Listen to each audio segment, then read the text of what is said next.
नहीं, मनमोहन सिंह ने शर्मल शेख में जो बयान दिया, समस्या तो वहां से शुरू हुई। उन्होंने कहा हमारे भी लोग जो है बलूचिस्तान में गड़बड़ कर रहे हैं। हाँ, मनमोहन सिंह मान आए थे ना। हाँ, तो वहां से पाकिस्तान को एक हैंडल मिल गया कि देखिए हमारे ऊपर आरोप लगाते हैं कि हम कश्मीर में करा रहे हैं, ये बलूचिस्तान में करा रहे हैं। गजब। तो उससे बड़ा फॉरेन पॉलिसी का गुफअप मुझे नहीं लगता कि आजादी के बाद से कोई दूसरा हुआ। Blunder sir, blunder. हाँ, ठीक से शब्द इस्तेमाल किया आपने। तो उसके बाद आपके पास बोलने के लिए कुछ नहीं बचा। दूसरा, दो लोग हुए। एक जो है गुजराल साहब जब हमारे प्राइम मिनिस्टर बने तो उन्होंने रॉ के जितने एजेंट्स थे, जितने हमारे एसेट्स थे, उन सब का पता पाकिस्तानियों को दे दिया। सब के सब मारे गए। प्रिंट करके पेपर पे लिस्ट शेयर की। ये है, इसका असली नाम ये है, ये यहाँ रहता है, जाओ हेलो बोल दो उसको। वो पाकिस्तान में रहता, मतलब जो काम कर रहा था हमारा। जी जी। पाकिस्तान, बलूचिस्तान, मतलब पूरे पाकिस्तान में, बलूचिस्तान तो पाकिस्तान में ही है वो। उसके अलावा हामिद अंसारी, हाँ, जो वीपी थे हमारे, हाँ, जब एम्बेसडर थे ईरान के, तो ईरान में जितने एसेट्स थे उनकी सूचना दे दी ईरान को। सब के सब। किस लिए? अब आप अंदाजा लगा लीजिए किस लिए। अपने लोगों का डेथ वारंट साइन कर दिया। दोस्तों नमस्कार, नेशनल न्यूज पर आपका स्वागत है। मैं रणविजय सिंह। आज एक वीडियो खूब वायरल हो रहा है। यह वीडियो वरिष्ठ पत्रकार प्रदीप सिंह से जुड़ा हुआ है।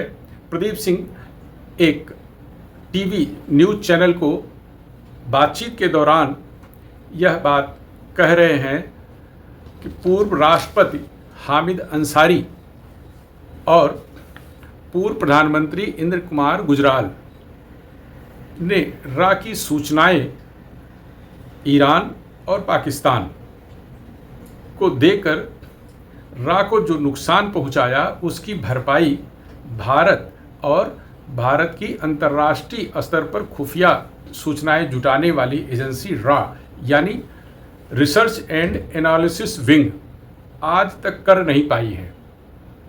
उनकी वह बातचीत मैंने भी सुनी। सुनने के बाद मैं भी हैरत में पड़ गया, अचंभित हुआ।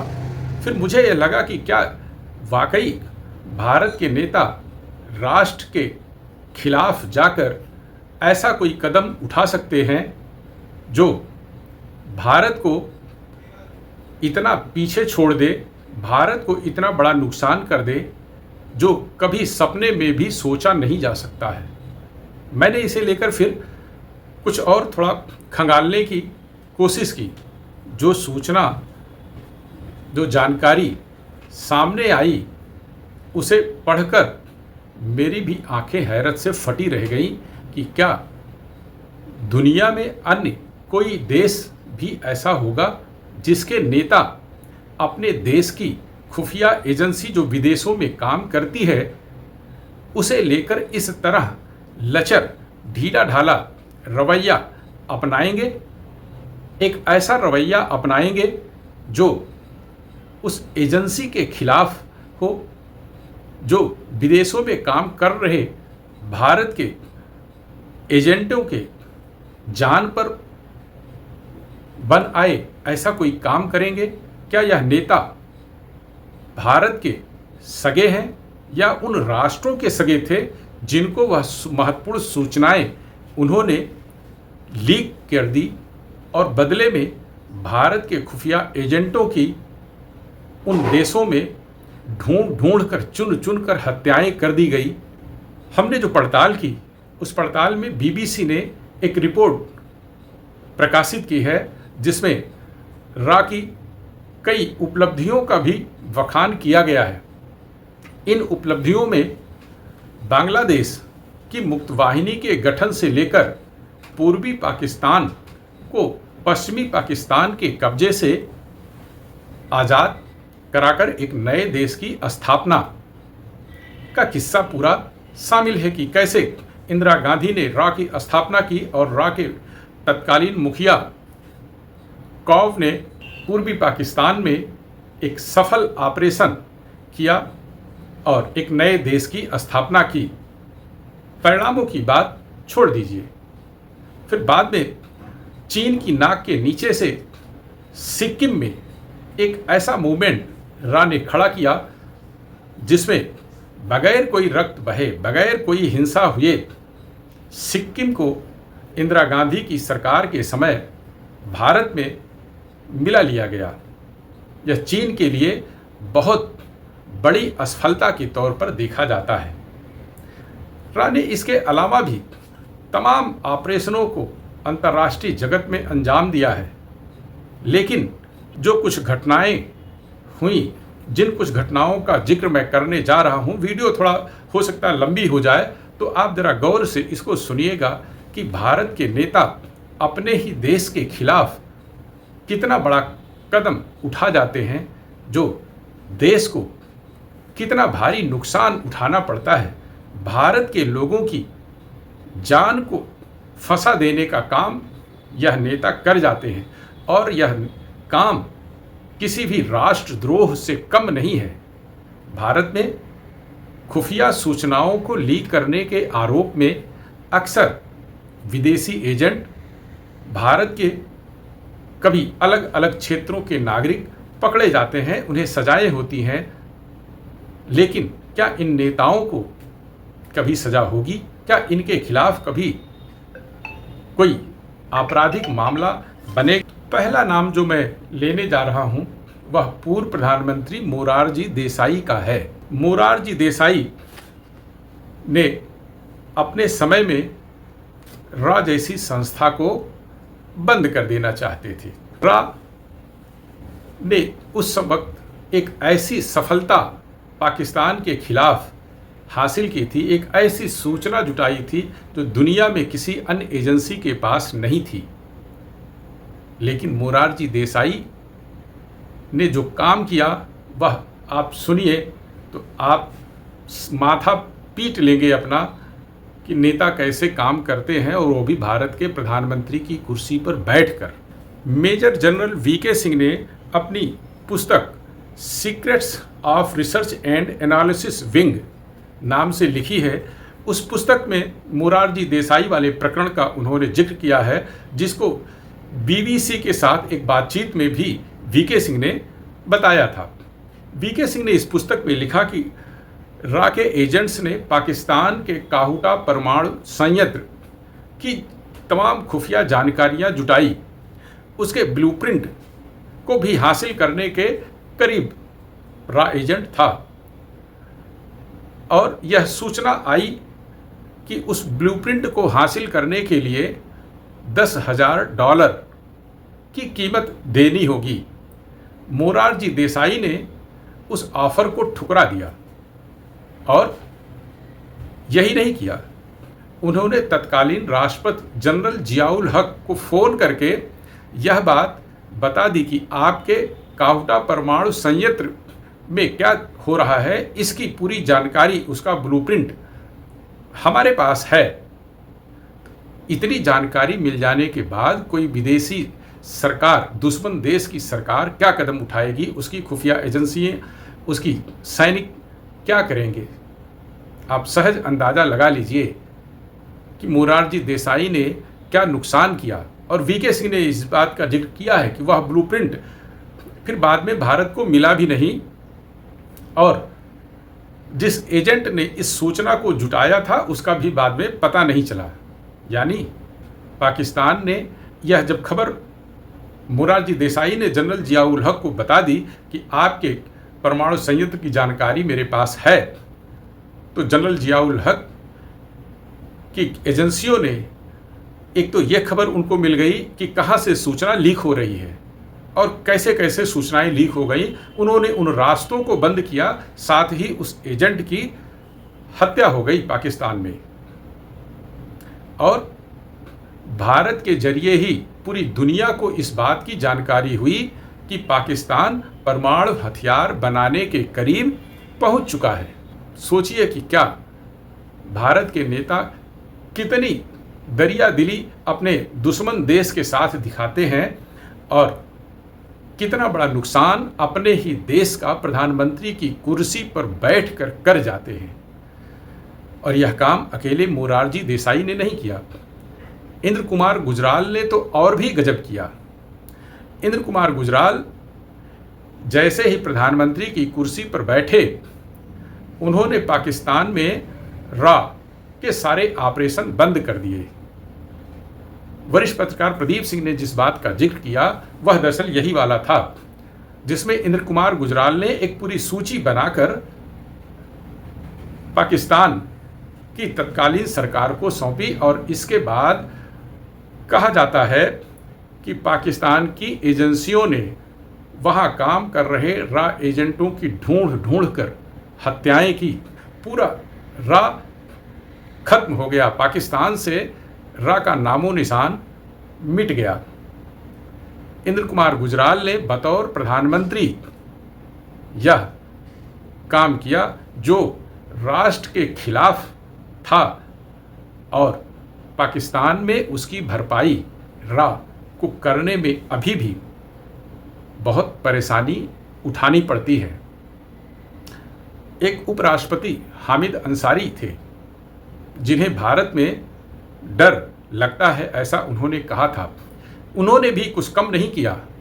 हामिद अंसारी ने अब ईरान में जो रॉ के एजेंट थे उनकी जानकारी ईरान को दे दी। नतीजा, कोई भी देश नहीं चाहता कि हमारे देश में किसी अन्य देश की खुफिया एजेंसियों के एजेंट्स काम करें और सूचनाएं जुटाएं। तो ईरान ने भी वही काम किया जो पाकिस्तान ने किया था, वहाँ भी रॉ एजेंटों की हत्याएं कर दी गई।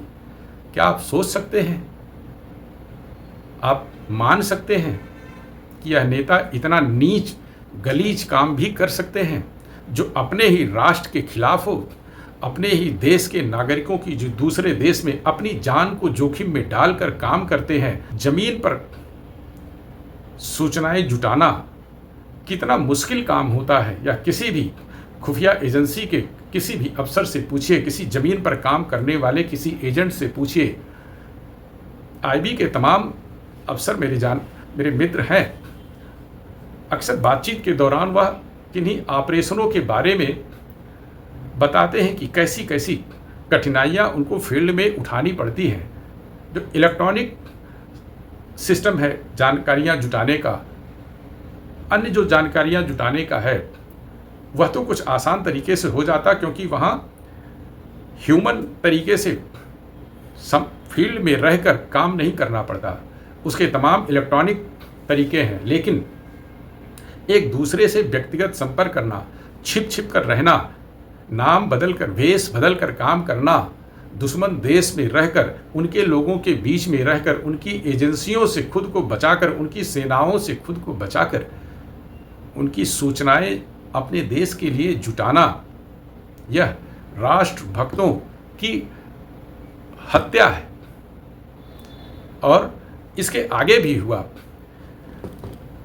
डॉक्टर मनमोहन सिंह ने बतौर प्रधानमंत्री अपनी एक विदेश यात्रा के दौरान यह खुलासा किया कि बलूचिस्तान में जो गड़बड़ियां हो रही हैं, हम जानते हैं कि उनमें हमारे कुछ लोगों का भी हाथ है। यह पहला मौका था जब भारत के किसी नेता ने यह स्वीकार किया कि हमारे लोगों यानी हमारे एजेंट्स वहाँ काम कर रहे हैं, और इसका भी नतीजा रॉ के खिलाफ गया। वहाँ रॉ एजेंटों को ढूंढ कर उनके साथ जो हुआ वह शब्दों में बयां करना बड़ा मुश्किल है।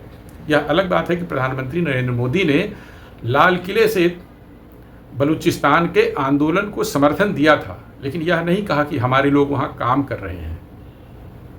आंदोलन को समर्थन दिया यानी भारत सरकार नैतिक तौर पर उनको सपोर्ट करती है, लेकिन हमारे लोग वहाँ काम करते, यह नहीं कहा था।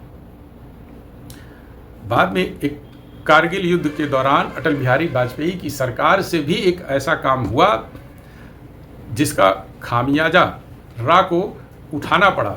मेजर जनरल वीके सिंह ने जो लिखा अपनी पुस्तक में, उसके अनुसार युद्ध के दौरान जनरल मुशर्रफ चीन की यात्रा पर थे। तत्कालीन पाकिस्तानी प्रधानमंत्री नवाज शरीफ ने अपने वायुसैन्य और नौसेना के प्रमुखों को बुलाकर इस बात पर आपत्ति जताई थी कि उन्हें जनरल मुशर्रफ ने अंधेरे में रखकर इस ऑपरेशन को अंजाम दिया है। मुशर्रफ चीन में थे, उन्हें इस बात की जानकारी नहीं थी। तो जनरल मुशर्रफ को उनके chief of general staff lieutenant general Aziz Khan ने फ़ोन किया बीजिंग में और मुशर्रफ को उस पूरी घटना का जिक्र किया। यह पहला मौका था जिसमें पाकिस्तान के नेता ने, प्रधानमंत्री ने स्वीकार किया कि कारगिल में पाकिस्तान की सेना भी शामिल है। और यह टेप जब रा ने रिकॉर्ड कर लिया तो उस समय अटल सरकार ने यह किया कि उसके पूरे प्रिंट निकलवाए और प्रिंट निकालकर अमेरिका समेत तमाम राष्ट्रों के दूतावासों को रातों रात भेजे गए और यह बताया गया कि कारगिल में जो कुछ भी हो रहा है वह पाकिस्तान की सेना कर रही है और पाकिस्तान ने भारत के हिस्से में अपनी सेना की घुसपैठ कराई है। जबकि पाकिस्तान यह कह रहा था कि यह कश्मीर के कुछ लड़ाकों का काम है, सेना इसमें शामिल नहीं है। लेकिन इस टेप ने इस बात पाकिस्तान को पूरी दुनिया के सामने उजागर कर दिया।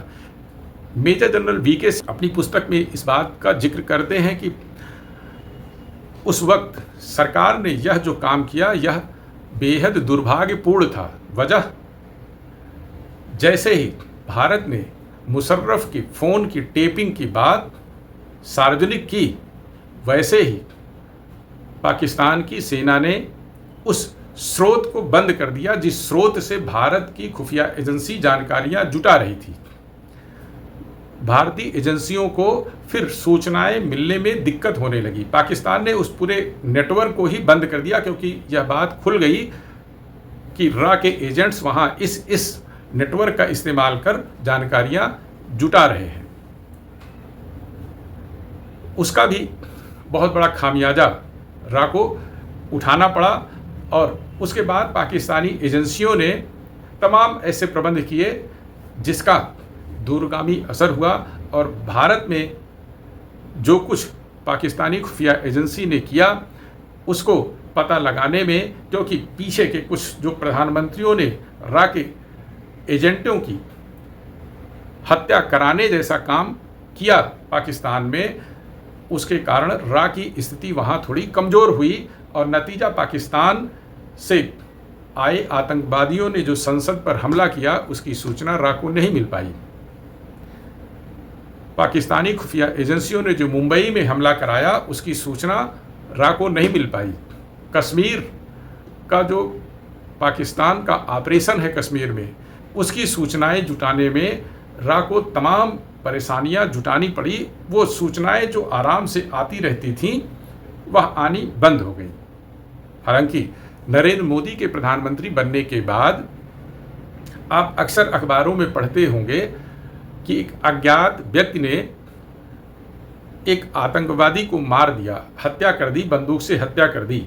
और ऐसी तमाम दर्जन भर से ज़्यादा घटनाएं पाकिस्तान में हुई जिसमें अज्ञात बंदूकधारियों ने वहाँ रह रहे लोगों की हत्याएं की। और वह जिन लोगों की हत्याएं हुई वे भारत में किसी न किसी तरीके से विभिन्न आतंकवादी घटनाओं में वांछित थे। वह कोई वहाँ आम नागरिक नहीं थे, भारत के आतंकवादी घटनाओं में वांछित थे। उन लोगों की हत्याएं हुई। पाकिस्तान यह आरोप लगाता है कि यह रा के एजेंटों का काम है। हालांकि भारत ने खुले तौर पर कभी इस बात को स्वीकार नहीं किया और करना भी नहीं चाहिए। ना रा की एजेंसी ने किया और ना ही भारत ने स्वीकार किया, लेकिन पाकिस्तान यह आरोप लगाता है। वह अज्ञात बंदूकधारी कौन है कौन नहीं है इनका खुलासा आज तक नहीं हुआ। सभी देशों की एजेंसियां अपने दुश्मन देशों में अपनी खुफिया एजेंसियों को स्थापित करती हैं और वहाँ की सूचनाएं जुटाती हैं, उसके हिसाब से अपने रणनीतिक फैसले करते हैं, अपनी रणनीतियाँ बनाती हैं। पाकिस्तान की खुफिया एजेंसी ISI भारत में भी यह काम करती है। पाकिस्तान की खुफिया एजेंसी के एक प्रमुख ने BBC से बातचीत के दौरान यह कहा था कि भारत की एजेंसी ने जो मुशर्रफ के फ़ोन टेप किए थे वह कोई बहुत बहादुरी का काम नहीं था, बहुत बड़ा काम ऐसा नहीं था जिसे दुनिया भर में ख्याति प्राप्त हो। और इसकी वजह पाकिस्तानी एजेंसी के प्रमुख ने यह बताई थी कि भारत ने श्रीलंका में जब ऑपरेशन किया था, अपने सैनिकों को भेजा था, तब ऐसी सूचनाएं उसके पास पहुंच रही थीं यानी भारत की सूचनाएं पाकिस्तान के पास ऐसे पहुंच रही थी जैसे क्रिकेट की कमेंट्री हो रही हो, यानी लाइव जैसे प्रोग्राम वहां चल रहे थे जो भारत अपनी सेनाओं को श्रीलंका में भेजने की कोशिश कर रहा था। तो इसके जरिए वह यह कहने की कोशिश कर रहे थे कि भारत ने या भारतीय एजेंसी ने जो मुशर्रफ का फ़ोन टैप किया वह कोई बहुत बड़ी बात नहीं थी। हालांकि विदेशी खुफिया एजेंसी कभी अपनी प्रतिद्वंदी एजेंसियों की सफलताओं को बढ़ा चढ़ाकर बताने या स्वीकार करने की आदी नहीं है। तो ऐसा ही आईएसआई के प्रमुख ने भी किया। आप विचार करें, आप अपने दिमाग में जितने किस्म के वैचारिक घोड़े हों उन सबको दौड़ाएं और सोचें कि पूर्व प्रधानमंत्रियों ने भारत को कितना नुकसान पहुंचाया इस बात से कि अपने ही देश के नागरिकों की या अपने देश की एजेंसी के एजेंटों की विदेशों में हत्या करवा दी और अपनी एजेंसी को कमज़ोर कर दिया, जिसका खामियाजा वह एजेंसी लंबे समय तक भुगतती रही है। यह वीडियो आप सुने ज़रूर और इसे शेयर भी करें। नमस्कार, जय हिंद।